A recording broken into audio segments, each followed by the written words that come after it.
అందరికీ నమస్కారం అండి. ఇట్లు మీ కృష్ణవేణి ఛానల్. ఈరోజు కథ నచ్చితే లైక్ చేయండి, చివరి వరకు చూడండి. తన తండ్రి మీద ఆధారపడుతూ బలాదూర్ తిరుగుతున్న తన కొడుక్కి బుద్ధి రావాలని ఎన్నోసార్లు జాబు చూసుకోమని చెప్పినాడు. కానీ ఆ కొడుకు వినలేదు. విసిగిపోయిన తండ్రి ఇంట్లో నుండి వెళ్ళిపో అన్నాడు. అప్పుడు ఆ కొడుకు, నేను ఇంట్లో నుండి వెళ్ళిపోతే నా భార్యను మీరు ఉంచుకుంటారా అని కోపంతో అన్నాడు. తండ్రి బాధపడుతూ ఏం నిర్ణయం తీసుకున్నాడు అన్నదే ఈ కథ. నాన్నగారు, నాకు 100 రూపాయలు కావాలి. ఉయ్యాల బల్ల మీద పేపర్ చదువుతున్న శంకరంగారిని అడిగాడు రమణ. శంకరంగారు అతనికేసి ఏ భావం లేకుండా చూసి ముఖం మళ్ళీ పేపర్లోకి తింపారు. మిమ్మల్నేనండి, నాకు 100 రూపాయలు కావాలి. ఇమ్మంటే మాట్లాడరేం, మీ కోడలే అడగమంది అన్నాడు రమణ విసురుగా. అమ్మా సరస్వతి, పిలిచారాయన. ఏంటి మామయ్య అంటూ కొంగుకు చెయ్యి తుడుచుకుంటూ వచ్చింది సరస్వతి. ఆమె వెనకే భవానిగారు కూడా వచ్చారు. నువ్వు వాడితో నన్ను 100 రూపాయలు అడుగుమన్నావట, నిజమేనా అడిగారు శంకరంగారు. ఆయన సినిమా చూస్తానంటేను, అంటే తన వినోదం కోసం నా కష్టార్జితం పాడు చేస్తాడా వీడు? నేను ఇవ్వను, ఐఎమ్ సారీ అన్నారాయన కుర్చీలో కూర్చుంటూ. నేనేం ఊరికే అడగలేదు. నేను సంపాదనలో పడిన తర్వాత అనా పైసతో సహా ఇస్తాను. మీ కోడల్ని సినిమాకు తీసుకువెళ్దామని నేనే అడుగుతున్నాను. ఇవ్వరా అన్నాడు మరింత విసురుగా. అదేమిట్రా రమణ, నాన్నగారితో మాట్లాడే విధానం అదేనా? భవానీ గారు ముందుకు వచ్చి మందలిస్తున్నట్టుగా అంది కొడుకుతో. నువ్వు ఆగు భవానీ. బాబు రమణ, నువ్వు డిగ్రీ పాస్ అయి 2 ఏళ్ళయ్యింది. ఈ 2 ఏళ్లలో నీవు చేసిన ప్రయోజనకరమైన పని నీ పెళ్ళి. అది తప్ప మరో పని చేశావా నువ్వు? ఎందుకురా మమ్మల్ని ఇలా క్షోభ పెడతావు? ఎప్పుడు వస్తావో తెలియదు, ఎందుకు బయటకు వెళ్తావో తెలియదు. నీకోసం కళ్ళు కాయలు కాచేలా వేచి వేచి చూసి నీతో కలిసి భోజనం చేద్దామన్న కల తీరక నిద్రపోతుంది ఆ అమ్మాయి. రాత్రి ఏ 2కో ఇంటికి వచ్చి మన కోసం ఎదురు చూసే ప్రాణి ఒకటి ఉందని అన్న ఆలోచన లేకుండా మంచానికి అడ్డంగా పడుకొని నిద్రపోయే నిన్ను ఏం చేస్తే బాగుపడతావురా? చూడరా, పట్టుమని 15 నెలలు కాలేదు ఆ అమ్మాయి మన ఇంట్లో కాలు పెట్టి. ఎంత వీకుగా ఉందో చూడు. 3 సార్లు గర్భస్రావం అయ్యిందంటే ఆ అమ్మాయి పరిస్థితి ఏమిటో ఆలోచించు. వాళ్ళ నాన్న వచ్చి అడిగితే ఏమని సమాధానం చెప్పను? ఇప్పటికైనా నీ ప్రవర్తన మార్చుకో. ఏ తండ్రి తన బిడ్డకు నచ్చచెప్పినా అతని మంచికే చెబుతాడు, కానీ చెడిపోవాలని చెప్పడు. కష్టపడి 1 రూపాయి సంపాదించి చూడు. దాని తాలూకు ఆనందము ఎంత సంతృప్తిని ఇస్తుందో అనుభవించి చూడు. నిన్ను నమ్ముకొని వచ్చిన ఆ అమ్మాయిని అన్యాయం చేయకు. 100 రూపాయలు ఇమ్మంటే 100 నీతులు గడ్డి పెట్టడం తెలుసు మీకు. నేను మిమ్మల్ని నన్ను కనండో అని ఏడవలేదు.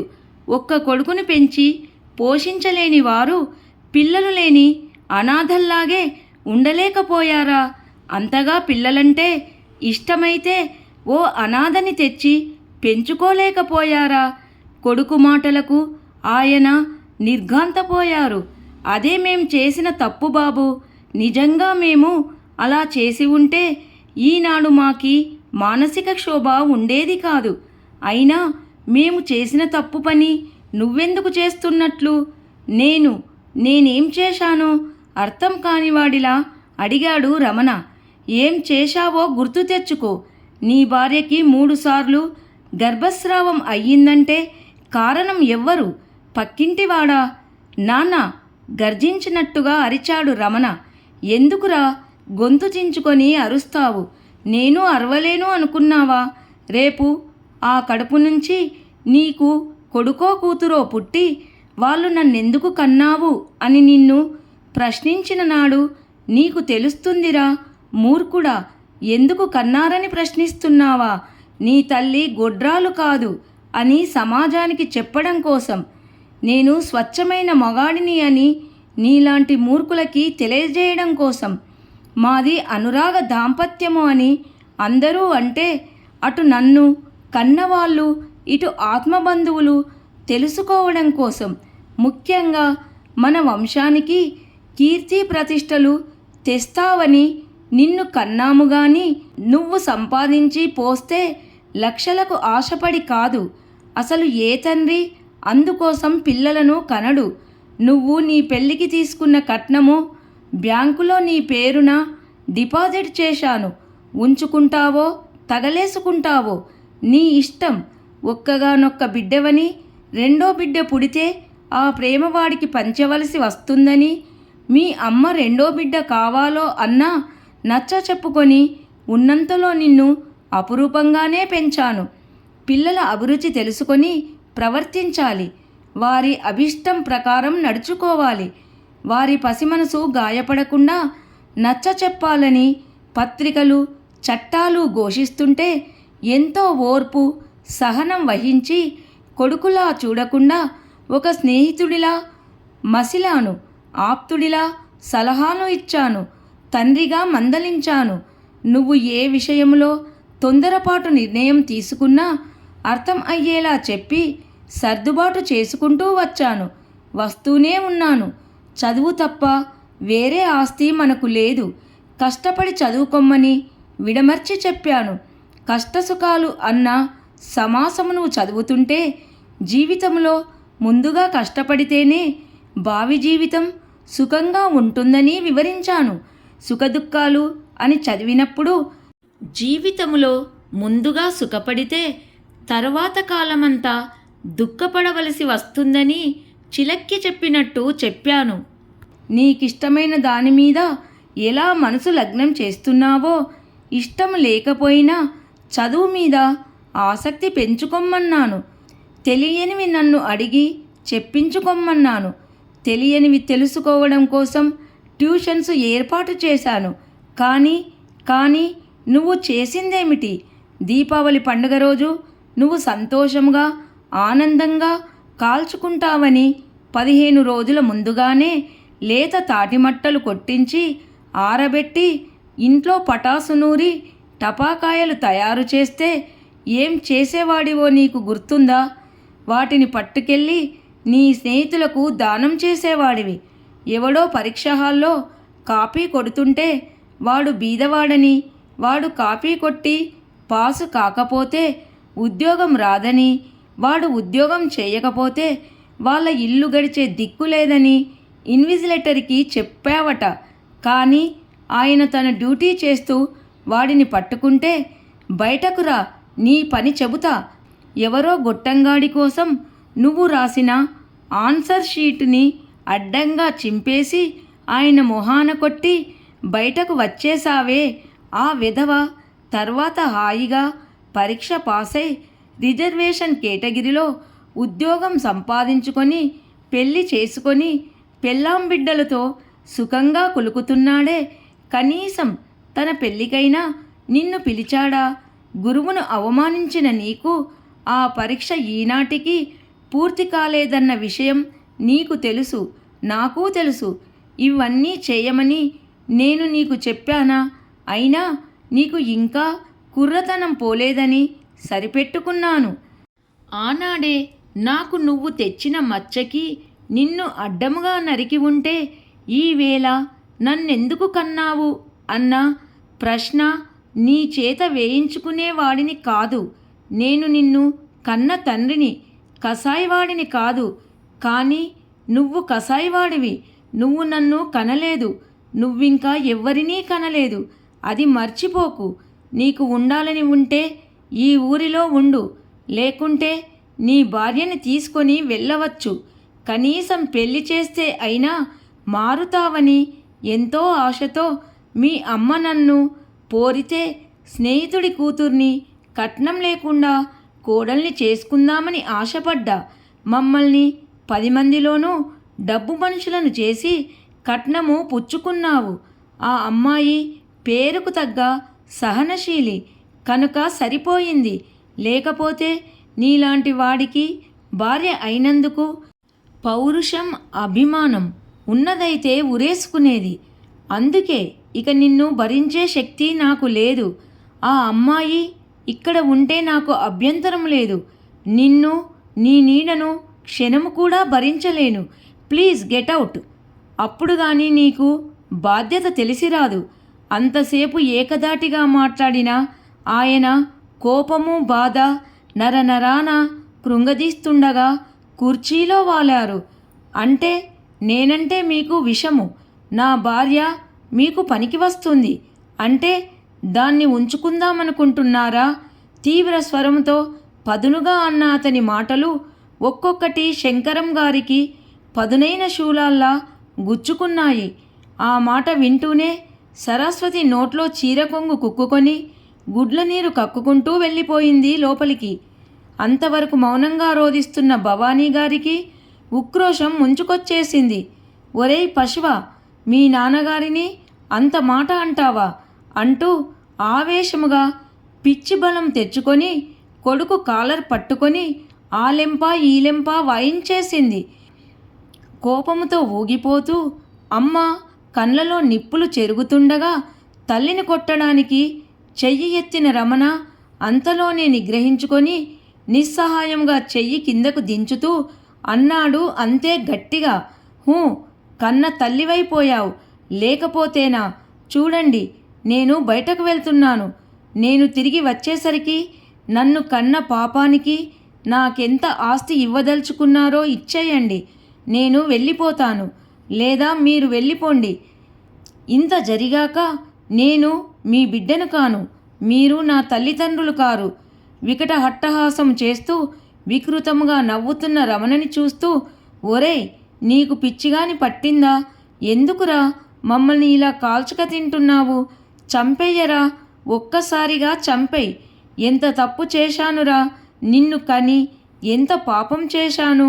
హృదయ విదారకంగా ఏడుస్తూ తల బాదుకుంటూ కూలబడిన తల్లిని చూసి కూడా రమణలో మార్పు రాలేదు.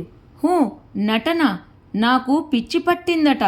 అవును, నాకు పిచ్చి పట్టింది అంటూ కాలి ముందున్న టిపాయిని బలంగా ఒక్క తాపు తన్ని విసవిస బయటకు వెళ్ళిపోయాడతను.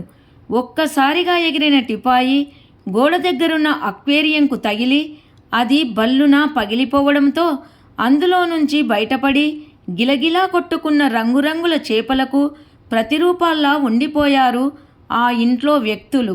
పై సంఘటన నాటికి శంకరంగారు బ్యాంక్ అసిస్టెంట్ మేనేజర్గా పనిచేస్తున్నారు. ఇంకా 2 ఏళ్ల సర్వీస్ ఉంది. ఒక్కగానొక్క కొడుకు వెంకటరమణ. శంకరంగారు టీచర్ ట్రైనింగ్ పాస్ అయిన వెంటనే కాన్వెంటులో పనిచేస్తున్న రోజుల్లో భవానీని ప్రేమించి పెళ్లి చేసుకున్నారు. ఆమె పాదం పెట్టిన మహత్యమో ఆయన అదృష్టమో అంతకు 6 నెలల కిందట రాసిన బ్యాంకు పరీక్షల్లో సెలెక్ట్ అయి అపాయింట్మెంట్ ఆర్డర్, వివాహం అయినా మరునాడే వచ్చింది. వారి ప్రేమానురాగ దాంపత్య దీపముగా వెంకటరమణ పుట్టాడు. ముక్కుసూటిగా పోయే తత్వం, ఖచ్చితత్వం.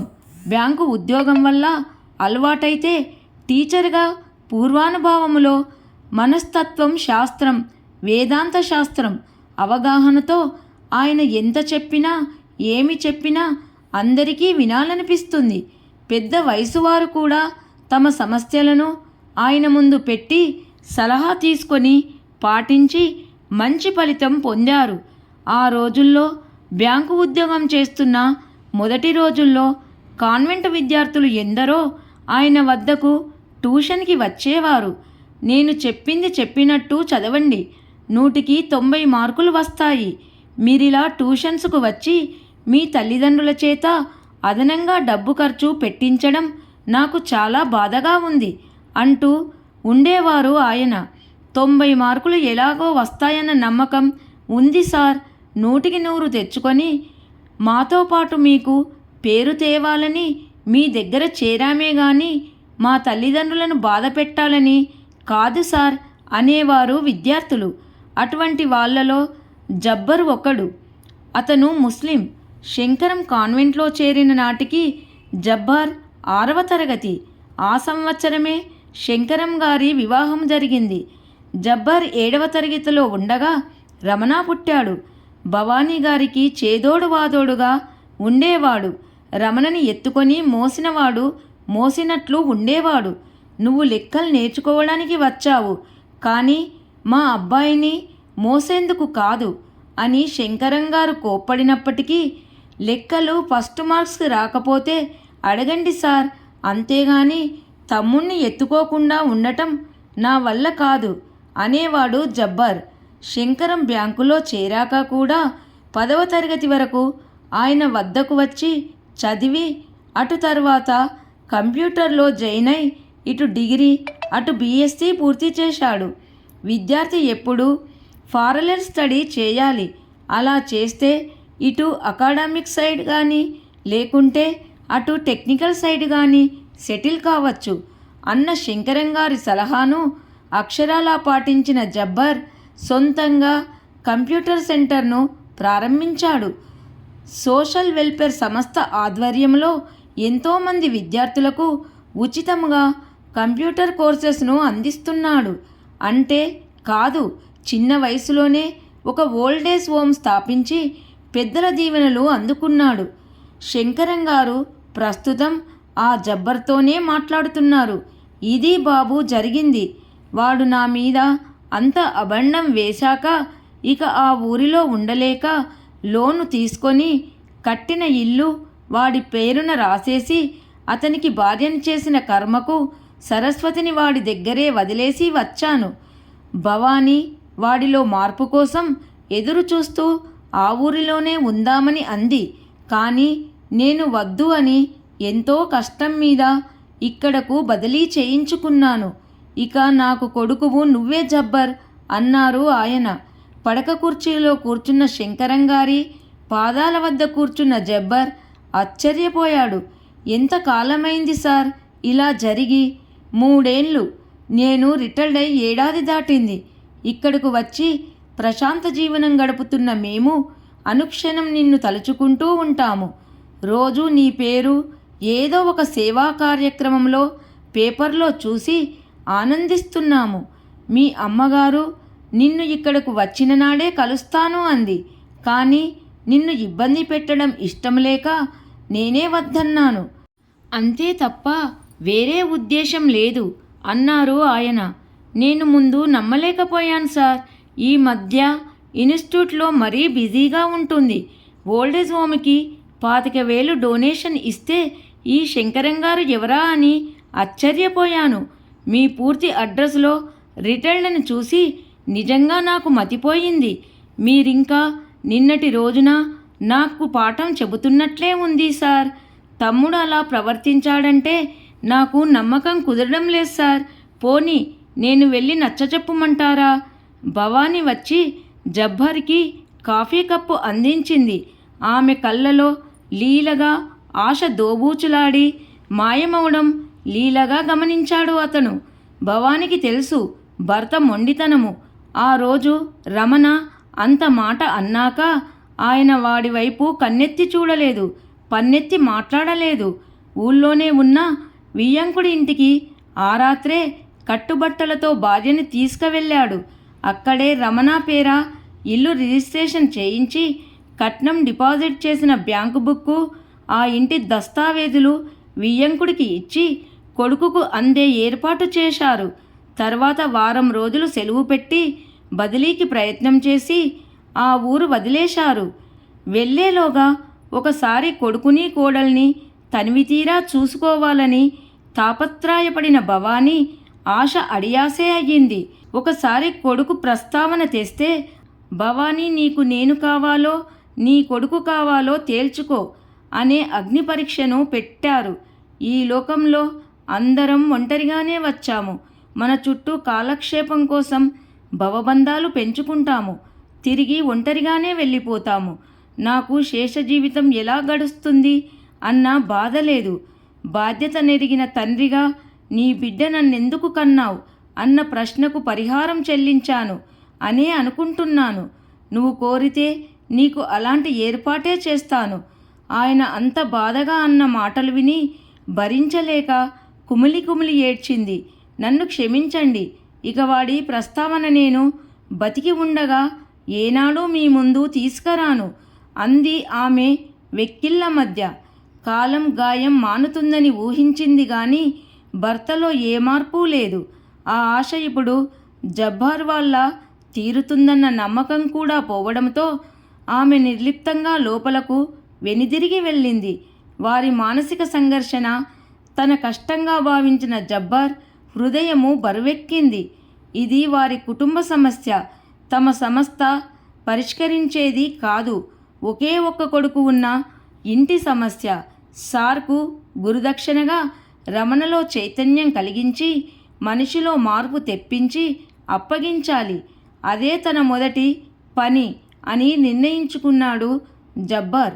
10 రోజులుగా తీవ్ర జ్వరంతో చిక్కి శల్యమైన శంకరంగారి సుస్థి కబురు విని పరిగెత్తుకుంటూ వచ్చాడు జబ్బర్. మంచంలో శవంలా గడ్డం మాసిపోయి మానసిక వేదనతో ఆయనను 10 రోజుల క్రిందట చూసిన తానేనా అని ఆశ్చర్యపోయాడు జబ్బర్. శంకరంగారు మూసిన కన్ను తెరవకుండా పడుకున్నారు. సార్, ఏమిటి సార్ ఇలా అయిపోయారు? అమ్మా, అదేమిటమ్మా, మీరైనా నాకు కబురు చేయలేకపోయారా అడిగాడు భవానీని. ఆయన వద్దన్నారు జబ్బర్. పైకి చెప్పారు గాని మా అబ్బాయి మాటలు ఆనాడే ఆయన్ని జీవోత్సవం చేసేశాయి ఏడుస్తూ అంది ఆమె. జబ్బర్ లేచి భవానీకి దగ్గరగా వచ్చి ఆమెకు మాత్రమే వినిపించేలా అన్నాడు. అమ్మా, మీరేమీ అనుకోనంటే ఒక మాట. నేను వెళ్ళి రమణను కలిశాను. తమ్ముడిప్పుడు పూర్తిగా మారిపోయాడు. అతనికి అబ్బాయి పుట్టాడు సార్. మీరు వచ్చేశాక అమ్మాయి గారు ఎదురు తిరిగారంట. నీది మగ పుట్టుకైతే నువ్వు ఒక తల్లికి తండ్రికి పుట్టినవాడివే అయితే మమ్మల్ని నీ కష్టార్జితంతో పోషించు, లేదా ముగ్గురం పురుగుల మందు తాగి చద్దాము అని. అంతేగాని తల్లిదండ్రుల ఉసురు పోసుకొని నువ్వేం బాగుపడతావు? నీ ఇంట్లో ఉండగా నా కన్న తండ్రి కూడా నాకు గుర్తుకు రానంత అపురూపంగా మావయ్య గారు నన్ను చూసుకున్నారు. అలాంటి ఆయనతో నీ పెళ్ళానికి రంకు కడతావా? మమ్మల్ని చంపి నువ్వు చావు, లేదా ఈనాటికైనా చీము రక్తం ఉన్న మనిషిలా బతుకు. ఛీ, నువ్వు నీ విధవ బతుకు అని చాకుతో పొడి చేసుకుందట. అంతే, రమణలో మార్పు వచ్చిందట. నిజమమ్మా, తమ్ముడు నిజంగా మారాడు. మీరు అనుమతిస్తే లోపలకు తీసుకువస్తాను అన్నాడు జబ్బార్ కన్నీళ్లతో. ఆయన కళ్ళు తెరిచి చూస్తే ఏమంటారోనయ్యా, నీ ఇష్టం. ఏం చేసినా ఆలోచించు చెయ్యు. వాడి మీద ఈ కన్నతల్లి ప్రేమను ఏనాడో చంపేసుకుంది అంది భవాని మౌనంగా రోదిస్తూ. పర్వాలేదమ్మా, సార్తో అన్నీ నేను వివరంగా చెబుతాను. ఏం జరగకుండా చూస్తాను. ప్లీజ్ అమ్మా, వాడిని చూస్తే సారే క్షమిస్తారమ్మా, ప్లీజ్ చేతులు జోడించాడు జబ్బార్. ఆమె మాట్లాడలేక మౌనంగా తలాడించింది. జబ్బార్ వెళ్ళి బయట నిలబడి ఉన్న రమణను లోపలకు తీసుకొని వచ్చాడు. రమణ తల్లి పాదాలకు చుట్టుకుపోయాడు. చంటి పిల్లవాడి కన్నా దారుణంగా వెక్కి వెక్కి ఏడవసాగాడు. ఆమె అతని తల నిమురుతూ ఉండిపోయింది. గుండె బరువెక్కుతుండగా జబ్బర్ రమణని శంకరంగారి కాళ్ళ దగ్గర నిలబెట్టాడు. శంకరంగారి దగ్గరగా వచ్చి ఆయన చెవిలో సార్ సార్ అని 10 సార్లు పిలిచాడు. శంకరం గారిలో కదలిక వచ్చింది. నెమ్మదిగా కళ్ళు తెరిచాడు. ఎదురుగా ఉన్న రమణను చూస్తూనే భయముతో అంతటి జ్వరములోనూ ఆయనకు విపరీతంగా చెమటలు పట్టసాగాయి. ఆయన అతి కష్టం మీద దిండు కిందికి చెయ్యి పోనిచ్చి నెమ్మదిగా ఏదో లాగబోయే ప్రయత్నంలో సగం బయటకు వచ్చిన కవరు ఆగిపోయింది. నిశ్చలంగా కొడుకును చూస్తూ ఉండిపోయిన ఆయన చూపులు జబ్బర్ కవర్ తీసుకొని అందులోని కాగితాన్ని విప్పాడు. బాబు రమణ, ఎంత మాట అన్నావురా? నీ కన్నతండ్రిని, కూతుర్ని కామించే తండ్రులు కోడళ్లను పాడు చేసిన మామగార్లు ఈ లోకంలో ఉన్నారేమో, నాకు తెలియదురా. నేనెవరో, నా తత్వమేమిటో తెలియంది వాడు నాపై అపవాదు వేశాడు అంటే అర్థముంది. కానీ ఆ అమాయకపు తల్లిని, మరో అమ్మ కన్న బిడ్డని నాతో సంబంధం అంటగడుతూ ఎంత మాట అన్నావురా? ఎక్కడ జరిగింది నా పెంపకంలో లోపము? ఏది ఏమైనా నీ చేత ఆ మాట అనిపించుకున్నాను అంటే అలా అనే అవకాశం నీకు నేను ఇచ్చానన్నమాట. ఆ మాటే కాదురా, నువ్వు మరో మాట అనే అవకాశం కూడా నీకు ఇచ్చాను. ఈ ముసలాడు చచ్చాక కొరివి పెట్టవలసింది నేనే. ఏమిటో అనుకుంటున్నాడు, అప్పుడు తెలుస్తుంది ఈ కొడుకు విలువ అని నీ భార్యతో నువ్వు అంటుంటే నేను విన్నాను. కానీ నీకు ఆ అవకాశం ఇవ్వనురా. ఈ ప్రపంచంలో అందరూ ఆడపిల్లలే ఉన్నా తల్లిదండ్రులు ఏం చేస్తున్నారు? అసలు పిల్లలే లేని వాళ్లకు తరకొరివి ఎవరు పెడుతున్నారు? ఏ అనాథాశ్రమానికి 10,000 చంద ఇచ్చినా దాటగా నన్ను కీర్తిస్తూ 10 మందిని తీసుకువచ్చి ఊరేగించి మరీ తలకొరివి పెడతారు. అంతెందుకు, నిన్ను సొంత తమ్మునిలా భావించి నా పెద్ద కొడుకులా నా ఇంట మసిలాడే ఆ జబ్బార్, అతనికి చెబితే చాలు నన్ను సకల లాంఛనాలతో తగలేస్తాడు. నిజమే బాబూ, నిన్ను అడగకుండా నిన్ను కనడం నేను చేసిన ఘోరాతి ఘోరమైన తప్పు. అందుకే నాకు నేనే ఆత్మదండన విధించుకుంటున్నాను. ఈనాటి నుంచి నీకు నా ముఖము చూపించను. నీతో పన్నెత్తి నాన్నగారు అని పిలిపించుకోను. నాకు ఆజన్మాంతము ఆ శక్తి ఇవ్వాలని, ఇవ్వుమని భగవంతుణ్ణి కోరి కోరి ప్రార్థిస్తున్నాను. అందుకే రిటైర్డ్ అయిన వెంటనే 25,000 ఏ అనాథాశ్రమానికైనా విరాళం ఇస్తాను. ఇక నిన్ను ఏనాడూ బాధించను. ఒకవేళ నీలో మార్పు వచ్చి క్షమించమని నా దగ్గరకు వస్తావేమో. అటువంటి దుస్థితి నీకు రాకూడదనే కోరుకుంటున్నాను. ఒకవేళ వచ్చినా బతికుండగా నన్ను గాని, చచ్చాక నా శవాన్ని గాని నువ్వు తాకడానికి వీల్లేదు. నీకు ఆ అవకాశం ఇవ్వకుండా మరణానంతరము నా శరీరంలో ముఖ్య అవయవాలన్నీ అవయవదానము చేసేశాను. ఇక నా ఆత్మ సంస్కారము నేనే చేసేసుకున్నాను. అర్థము కాలేదా? నా మాసికము, తద్దినము, సంవత్సరీకము అన్నీ నేను బతికుండగానే పెట్టించేసుకున్నాను. అది అక్షరాల నిజము. వింటే బాధపడుతుందని మీ అమ్మకు కూడా చెప్పలేదు ఈ విషయాన్ని. సెలవు. శంకరం మాస్టారు జబ్బార్ వెనుకనే నిలబడి అక్షరం అక్షరం చదివిన రమణ అరుపుతో ఆ గదంతా ప్రతిధ్వనించింది. నానా, నన్ను క్షమించండి నానా, నన్ను క్షమించండి అంటూ పిచ్చిగా తలబాదుకుంటూ ఏడవసాగాడు. కథ సమాప్తం. కథ పేరు ఆత్మదండన. నచ్చితే లైక్ చేయండి. అందరికీ ధన్యవాదములు.